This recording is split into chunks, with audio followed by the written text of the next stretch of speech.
आज की वीडियो में हम लोग बात करेंगे अपने यूरिया साइकिल के बारे में और जो हमारा अमीनो एसिड मेटाबॉलिज्म है उसके अंदर हमारा ये सबसे इम्पॉर्टेंट टॉपिक है और यहीं से ही आप लोग को एग्जाम में हर बार क्वेश्चन देखने को मिलता है।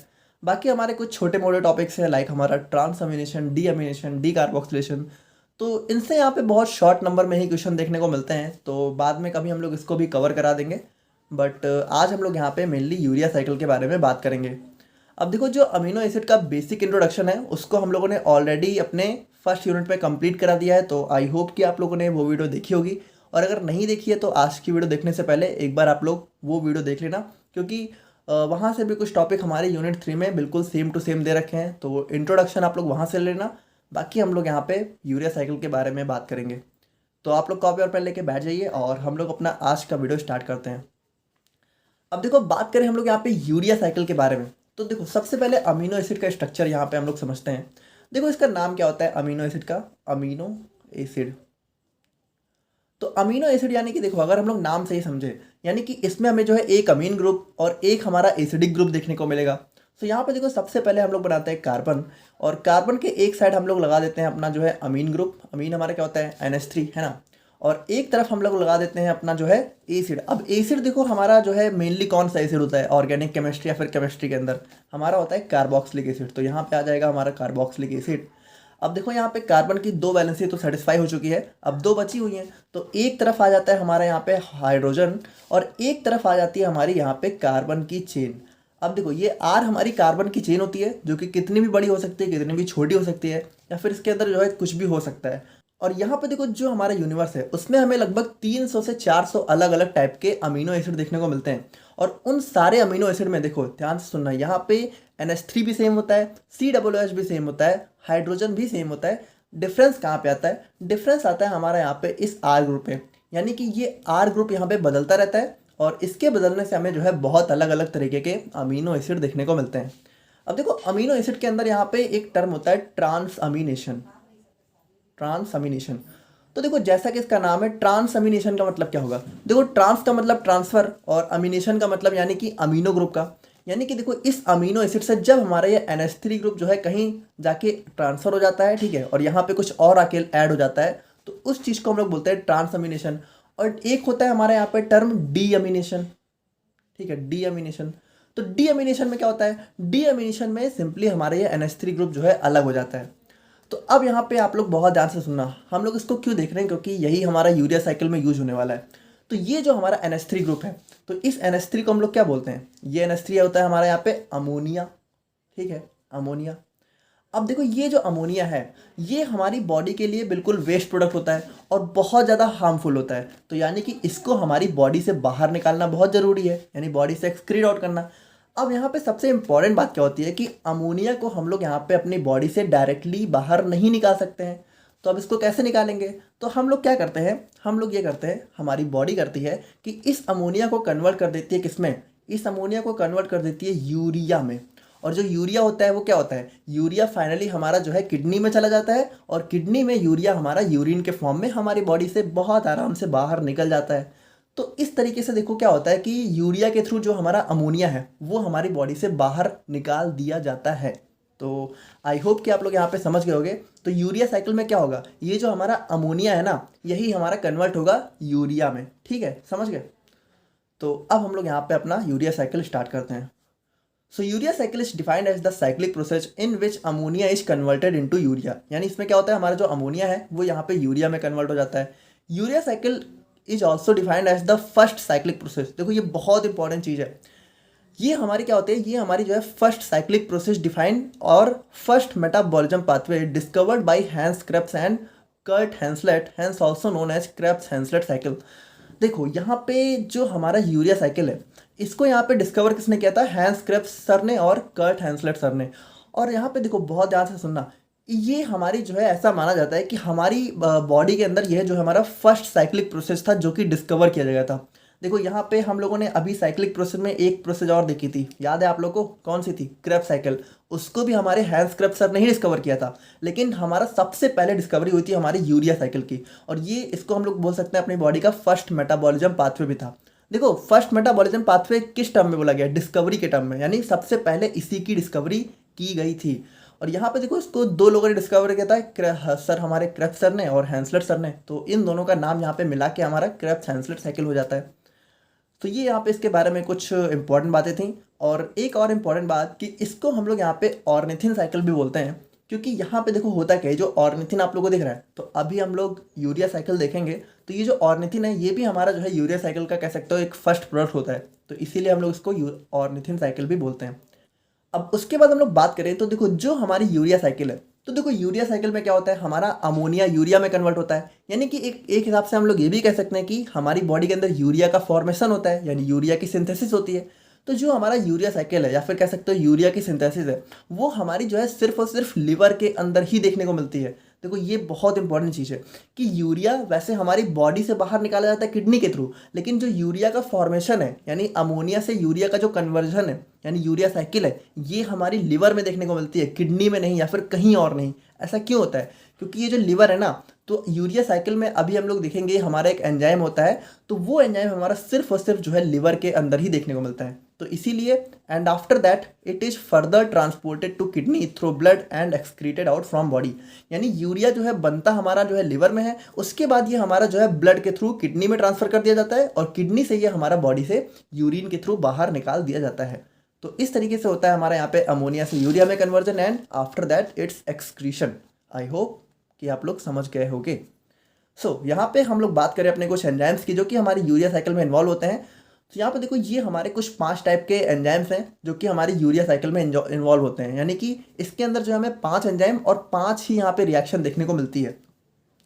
अब देखो यहाँ पे हम लोग एंजाइम को अलग से क्यों देख रहे हैं, क्योंकि यहाँ पे बहुत इंपॉर्टेंट चीज़ है कि जो पहले दूसरे एंजाइम होते हैं, देखो यहाँ पे ध्यान से देखना, जो हमारे ये 5 एंजाइम है, now in the above 5 first 2 are found in mitochondria while rest 3 are found in cytosol. देखो ये काफ़ी इंपॉर्टेंट चीज़ है कि इन पांचों में से जो पहले दूसरे एंजाइम है ये तो हमारे जो है लिवर की माइटोकॉन्ड्रिया में देखने को मिलते हैं, लेकिन जो लास्ट कितनी है ये हमारे साइटोसोल में होते हैं। यानी जो हमारी यूरिया साइकिल है ये हमारी माइटोकॉन्ड्रिया और साइटोसोल को मिला के होती है, यानी इन दोनों के अंदर देखने को मिलती है ना। अब यहाँ पे देखो जो हमारा आर्गेनेस एंजाइम है, arginase is the enzyme only found in liver, hence urea synthesis और urea cycle occurs only in liver. यहाँ पे देखो ये जो हमारा 5th वाला एंजाइम है आर्गेनेस, यही हमारा वो एंजाइम होता है जो कि सिर्फ और सिर्फ हमें लिवर में ही देखने को मिलता है। इसी वजह से हमारी यूरिया साइकिल सिर्फ और सिर्फ लिवर के अंदर ही देखने को मिलती है। सो अब हम लोग यहाँ पे फाइनली बात करते हैं अपने यूरिया साइकिल के बारे में। अब देखो यहाँ पे डायग्राम को देख के आप लोगों को बिल्कुल भी डरने की जरूरत नहीं है ना, आप लोग को इतना फैंसी सा डायग्राम यहाँ पे बना के आना है। आप लोग को बहुत सिंपल सा डायग्राम यहाँ पे अपने एग्जाम में बना देना है। अब हमारा तो काम ही है कि अच्छे से बनाना, तो हम लोगों ने बनाया है। बाकी देखो यहाँ पे इसका मतलब क्या है डायग्राम का थोड़ा समझना। देखो यहाँ पे इस चीज़ का मतलब है कि यहाँ पे हम लोगों ने दिखाया हुआ है अपने माइटोकॉन्ड्रिया को। यानी देखो यहाँ पे जो पहली दूसरी स्टेप है ये हमारी हो रही है माइटोकॉन्ड्रिया में, क्योंकि पहले दूसरे एंजाइम माइटोकॉन्ड्रिया में मिल रहे हैं और बाकी जो तीनों एंजाइम है ये हमारे मिल रहे हैं लिवर हमारे सेल के साइटोसोल में। सो यहाँ पे देखो ये हमारा साइटोसोल हो गया, ये हमारा माइटोकॉन्ड्रिया हो गया। आप लोग को क्या करना है, कुछ नहीं, आप लोग डायरेक्टली बस रिएक्शन लिख के आना, ना तो माइटोकॉन्ड्रिया बनाना ना तो साइटोसोल, और बना देना। अगर थोड़ा अच्छा टाइम मिल जा रहा है तो बना देना, कोई दिक्कत वाली बात नहीं है, अच्छा इंप्रेशन पड़ेगा। बट नहीं टाइम है तो बिल्कुल भी ये आप लोग को डिजाइन बनाने की ज़रूरत नहीं है, आप लोग आराम से सिंपल सा बना के आना। ओके, सो यहाँ पे हम लोग देखते हैं। तो यहाँ पे देखो जो हमारी यूरिया साइकिल है वो हमारी स्टार्ट कहाँ से होगी, डेफिनेटली हमारी अमोनिया से स्टार्ट होगी, लेकिन यहाँ पे हमारा एक कार्बन डाइऑक्साइड का मॉलिक्यूल भी हमें देखने को मिल जाता है। तो ये दोनों यहाँ पे कंबाइन करके हमारी यूरिया साइकिल को स्टार्ट करते हैं। और देखो यहाँ पे जब ये दोनों कंबाइन करते हैं तो सबसे पहले ये थोड़ा सा एक्टिवेट हो जाते हैं। जो हमारा CO2 है ये हमारा कन्वर्ट हो जाता है HCO3- में, और जो NH3 है वो हमारा NH4+ में। सो इन दोनों ने यहाँ पे कंबाइन किया, और यहाँ पे कंबाइन किया किसकी प्रेजेंस में, हमारा एंजाइम होता है कार्बामोइल फॉस्फेट सिंथेस 1। देखो इसका नाम क्या है, कार्बामोइल फॉस्फेट सिंथेस, यानी कि इसकी सिंथेसिस हो रही होगी किसकी, कार्बामोइल फॉस्फेट की। तो डेफिनेटली जो हमारा सेकेंड यहाँ पे रिएक्शन का टर्म होता है वो होता है हमारा यहाँ पे कार्बामोइल फॉस्फेट। और यहाँ पे बहुत इंपॉर्टेंट हमारे 2 ATP का यहाँ पे कंजम्पशन होता है। 2 ATP हमारा 2 ADP में कन्वर्ट हो जाता है, यानी 2 ATP यूज हो जाता है, ठीक है। और यहाँ पे एक ऑक्सीजन भी यहाँ पे रिलीज हो जाता है। एंड उसके बाद अगर हम लोग बात करें तो जो हमारा यहाँ पे कार्बामोइल फॉस्फेट है, अब ये हमारा यहाँ पे ध्यान से देखना, अब ये हमारा जो है ऑर्निथिन ट्रांस कार्बोमाइलेज की प्रेजेंस में यहाँ पे कन्वर्ट हो जाता है सिट्रोलिन में। और यहाँ पे देखो कार्बामोइल फॉस्फेट अकेले यहाँ पे रिएक्शन नहीं करता है, कार्बामोइल फॉस्फेट यहाँ पे हमारे इस ऑर्निथिन के साथ कंबाइन होता है। और देखो इसीलिए हम लोग यहाँ पे इस यूरिया साइकिल को ऑर्निथिन साइकिल भी बोलते हैं, क्योंकि ऑर्निथिन यहाँ पे सबसे इंपॉर्टेंट रोल प्ले करता है। और ये जो ऑर्निथिन है ये हमारा साइटोसोल में ही देखने को मिलता है, और ये जो सिट्रोलिन है ये भी साइटोसोल में होता है, लेकिन ये जो एंजाइम है ये हमारा कहाँ होता है, ये हमारा माइटोकॉन्ड्रिया में होता है। तो यहाँ पे देखो कुछ इस तरीके से ऑर्निथिन और कार्बामोइल फॉस्फेट ये दोनों कंबाइन करके हमारा सिट्रोलिन बनाते हैं। अब ये जो हमारा सिट्रोलिन है ये भी हमारा पार्टिसिपेट करता है किसके साथ, हमारे एस्पार्टेट के साथ, और ये दोनों मिलके यहाँ पे क्या बनाते हैं, आर्जिनोसक्सिनेट। और एंजाइम कौन सा होता है, देखो फॉर्मेशन किसका हो रहा है, आर्जिनोसक्सिनेट का, तो एंजाइम कौन सा होगा, आर्जिनोसक्सिनेट सिंथेस। देखो सिंथेसिस का मतलब क्या होता है, फॉर्मेशन, तो किसी के आगे अगर सिंथेस लगा है यानी कि वही चीज़ हमारी आगे चल के फॉर्म होने वाली है। और यहाँ पे मोस्ट इंपॉर्टेंट कि हमारा जो है एक एटीपी से एक एएमपी का फॉर्मेशन होता है। देखो यहाँ पे एडीपी नहीं है बल्कि एएमपी, यानी कि यहाँ पे 2 फॉस्फेट ग्रुप रिलीज होंगे। 2 फॉस्फेट को हम लोग क्या बोलते हैं, पायरोफॉस्फेट। और देखो एक चीज़ बहुत ध्यान से सुनना, जब भी हमारा एटीपी एएमपी में कन्वर्ट होता है तो वहाँ पे हमारे 2 एटीपी कंज्यूम हो जाते हैं, यानी कि इस स्टेप में हमारे कितने एटीपी कंज्यूम होंगे, 2 एटीपी। देखो यहाँ पे भले एटीपी सिंगल ही दिखा रहा है लेकिन यहाँ पे एएमपी में कन्वर्ट हो रहा है, तो इसीलिए हम लोग यहाँ पे बोलते हैं कि हमारा 2 एटीपी कंज्यूम हुआ है। तो यहाँ पे इस चीज़ को ध्यान रखना है, यहाँ पे इस स्टेप में 2 एटीपी और पहले वाले स्टेप में 2 एटीपी। तो टोटल अगर हम लोग अभी आगे देखेंगे कि हमारा जो यूरिया साइकिल है उसमें हमारा कोई भी एनर्जी का प्रोडक्शन नहीं होता है, बल्कि 4 एटीपी हमारे कंज्यूम हो जाते हैं। ठीक है, समझ रहे हो। अब ये जो हमारा आर्जिनोसक्सिनेट है, अब ये हमारा फर्दर किसका फॉर्मेशन करता है, हमारे आर्जिनिन का और हमारे फ्यूमारेट का। देखो यहाँ पे ये क्लीवेज हो जाता है इसका, यहाँ पे ये ब्रेक हो जाता है फ्यूमारेट में और आर्जिनिन में। अब ये जो आर्जिनिन है ये तो हमारे यूरिया साइकिल में कंटिन्यू रहता है, लेकिन ये जो हमारा फ्यूमारेट है ये हमारे यहाँ से बाहर निकल जाता है। और यहाँ पे देखो बहुत ध्यान से देखना, ये जो फ्यूमारेट है, तो अगर आप लोगों को थोड़ा याद हो तो फ्यूमारेट हमारा यहाँ पे क्रेब्स साइकिल का एक पार्ट है। सो यहाँ पे ये करता क्या है, ये हमारा जो है क्रेब्स साइकिल में चला जाता है। तो यहाँ पे फ्यूमेराइट हमारा कन्वर्ट हो जाता है मैलेट में, मैलेट हमारा ऑक्जेलोएसिलेट में, और ये ऑक्जेलोएसिलेट यहाँ पे फर्दर हमारा एस्पार्टेट में। तो यहाँ पे देखो कुछ कुछ बुक्स में क्या है कि हमारे इस क्रेब्स साइकिल को भी अपने यूरिया साइकिल के साथ कंबाइन करके दिखा देते हैं, बट यहाँ पे देखो हमें तो मेनली यूरिया साइकिल ही पढ़ना है। तो ये बस आप लोग की नॉलेज के लिए है कि ये फ्यूमेराइट हमारा बाहर निकल जाता है और ये फर्दर इस तरीके से हमारा साइकिल चलता रहता है, बाहर भी हमारी एक साइकिल हो जाती है क्रेब्स साइकिल। लेकिन मेनली हम लोग बात करने की जो हमारा आर्जिनोसक्सिनेट है ये हमारा कन्वर्ट हो जाता है आर्जिनिन में, और हमारा एंजाइम कौन सा होता है, आर्जिनोसक्सिनेस। अब यहाँ पे क्या होगा, अब यहाँ पे फाइनली हमारी यूरिया साइकिल का एंड होने वाला है, यानी ये जो हमारा आर्जिनिन है अब ये हमारा फर्दर जो है कन्वर्ट हो जाता है ऑर्निथिन में और यूरिया में। यानी देखो अब इसका भी यहाँ पे ब्रेक डाउन होता है किसमें, यूरिया में, ऑर्निथिन में। अब ये जो ऑर्निथिन है ये दोबारा से हमारी यूरिया साइकिल को स्टार्ट कर देता है, और ये जो यूरिया बना है, ठीक है, ये हमारा यहाँ पे बाहर निकाल दिया जाता है, और इसको यहाँ पे क्या होता है, ये हमारा ब्लड के द्वारा कैरी करके हमारे किडनी में पहुँचा दिया जाता है, और किडनी से फिल्टर होकर हमारी बॉडी से बाहर निकाल दिया जाता है। और यहाँ पे हमारा एंजाइम कौन सा होता है, आर्जिनेस। और ये जो आर्जिनेस है ये हमारा सिर्फ और सिर्फ लिवर में देखने को मिलता है, इसी वजह से हमारी यूरिया साइकिल सिर्फ और सिर्फ लिवर में देखने को मिलती है। तो काफ़ी इजी सा साइकिल था, आई होप कि आप लोग समझ गए होंगे। ठीक है, यहाँ पे देखो बहुत ही सिंपल है, अगर आप लोग के पास थोड़ा सा टाइम मिलेगा, अच्छा लगेगा, तो आप लोग इस तरीके से बना देना, नहीं मिलेगा तो बहुत ही सिंपल आप लोग डायरेक्ट ऐसे स्टार्ट करना और इस तरीके से बस हाँ एक साइकिल बना देना। अब ये भी मत करना कि सिट्रोलिन से आप लोगों ने ऑर्निथिन को ऐसे बना दिया, ये एक साइक्लिक प्रोसेस है। देखो साइक्लिक प्रोसेस अलग होती है, पाथवे एक अलग चीज़ होती है, इस चीज़ को ध्यान रखना। तो अब हम लोग यहाँ पे थोड़ा सा अपने स्टेप्स की बात करते हैं कि यूरिया साइकिल में हमारे कौन कौन से स्टेप हैं। तो जल्दी से इसको हम लोग देखते हैं, बाकी आप लोग नोट्स आप लोग को कल सुबह तक देखने को मिल जाएगी, तो वहाँ से आप लोग बना के लिख लेना। फर्स्ट यहाँ पे क्या होता है, देखो सिंथेसिस ऑफ कार्बामोइल फॉस्फेट। सबसे पहले कार्बामोइल फॉस्फेट ही बनता है, कैसे बनता है, NH3 condense with CO2 and activated in the presence of carbamoyl phosphate synthase 1 to form carbamoyl phosphate. देखो इसको हम लोग जल्दी जल्दी देख रहे हैं, आप लोग इतना तो लैंग्वेज में समझ ही गए होंगे। This step consumes 2 ATP and is irreversible. यहाँ पे देखो ये काफ़ी इंपॉर्टेंट है कि ये हमारी पहली स्टेप जो है 2 ATP कंज्यूम करती है, इसीलिए यहाँ पे ये इरिवर्सिबल हो जाती है। एंड सेकेंड स्टेप की बात करें तो यहाँ पे क्या होगा, हमारा सिट्रोलिन का फॉर्मेशन होगा। कैसे होगा, citrulline is synthesized from carbamoyl phosphate and ornithine, इन दोनों मिलकर हमारे सिट्रोलिन को बनाएंगे। एंजाइम कौन सा होगा, ऑर्निथिन ट्रांस कार्बामाइलेज। और ये जो ऑर्निथिन है ये हमारा फिर से जनरेट हो जाता है, कैसे जनरेट होता है, हमारे लास्ट स्टेप में। एंड यूरिया साइकिल कंटिन्यू, हमारी यूरिया साइकिल कंटिन्यू रहती है।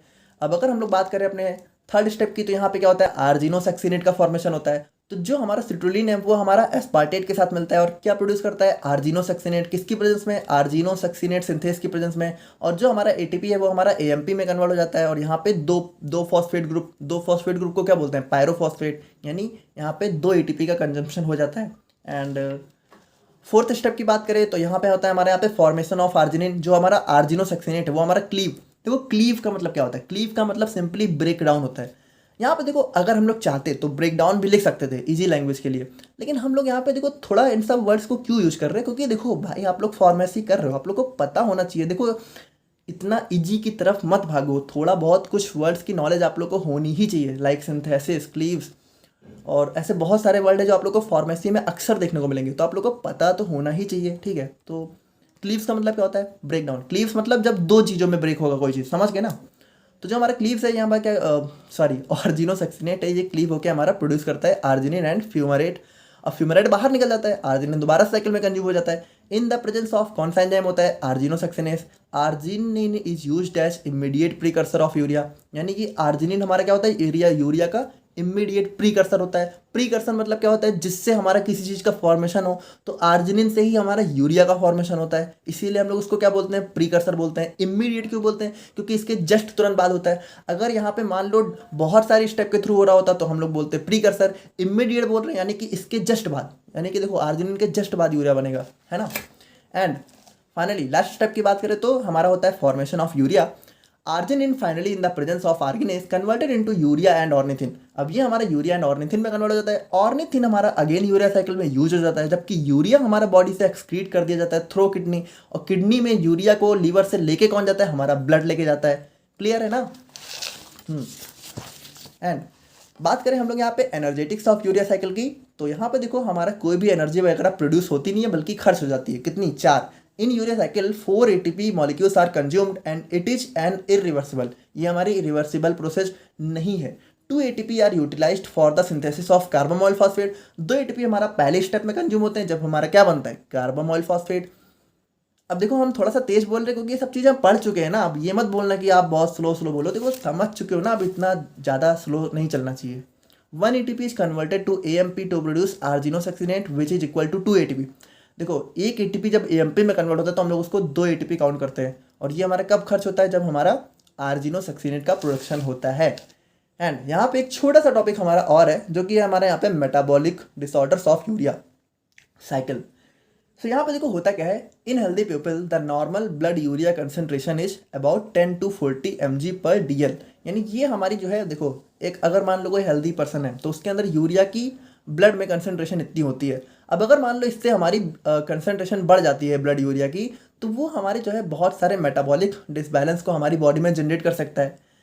मेनली देखो यूरिया साइकिल डिसऑर्डर्स होते क्या है, urea cycle disorders are various genetic disorders occurs due to the deficiency in enzymes involve in urea cycle. यहाँ पे देखो हम लोगों ने क्या देखा, यूरिया साइकिल में हमारे 5 मेजर एंजाइम्स इन्वॉल्व होते हैं। अब अगर मान लो इन 5 में से किसी में भी डेफिशिएंसी देखने को मिल जाए तो हमारा क्या होता है, हमारे बहुत सारे यूरिया साइकिल के डिसऑर्डर्स देखने को मिल जाते हैं, और ये हमारे सबसे इंपॉर्टेंट की जेनेटिक डिसऑर्डर्स होते हैं। The 5 most common disorders are as follows. अब देखो हमारे एंजाइम कितने होते हैं, 5, तो डिसऑर्डर्स में हमारे 5 मेन टाइप के ही देखने को मिलते हैं। एक हमारा 6 टाइप भी आ जाता है, बट वो हमारा यहाँ पे इतना इंपॉर्टेंट नहीं है। तो ये 5 ही हमारे मेन डिसऑर्डर्स होते हैं। और देखो जो हमारे 5 एंजाइम है, तो यहाँ पे देखो एंजाइम्स आप लोग याद कर लोगे तो बिल्कुल आराम से आप लोग डिसऑर्डर्स याद कर सकते हो। देखो जो हमारा पहला एंजाइम है उसकी कमी से होता है हाइपर अमोनिया टाइप 1। जो हमारा दूसरा एंजाइम है इसकी कमी से होता है हाइपर अमोनिया टाइप 2। ये डिसऑर्डर्स का नेम है, ये हमारे एंजाइम का नेम है, यानी इनकी कमी से ये डिसऑर्डर्स हो जाते हैं। और थर्ड है हमारे यहाँ पे सिट्रुलिनेमिया, जो कि होता है हमारे यहाँ पे आर्जिनोसक्सिनेट सिंथेस की कमी से। फोर्थ है हमारे यहाँ पे आर्जिनोसक्सिनिक एसिड यूरिया, जो कि हमारा होता है आर्जिनोसक्सिनेस की कमी से। And fifth and the last हमारा हो जाता है हाइपर आर्जिनिनेमिया, जो कि होता है हमारे यहाँ पे आर्जिनेस एंजाइम की कमी से। सो ये था हमारे यहाँ पे यूरिया साइकिल का लेक्चर। आई होप कि आप लोग यहाँ पे समझ गए होंगे। कोई डाउट है तो आप लोग कमेंट करके बताना। मिलते हैं हम लोग यहाँ पे नेक्स्ट वीडियो में। Thank you so much.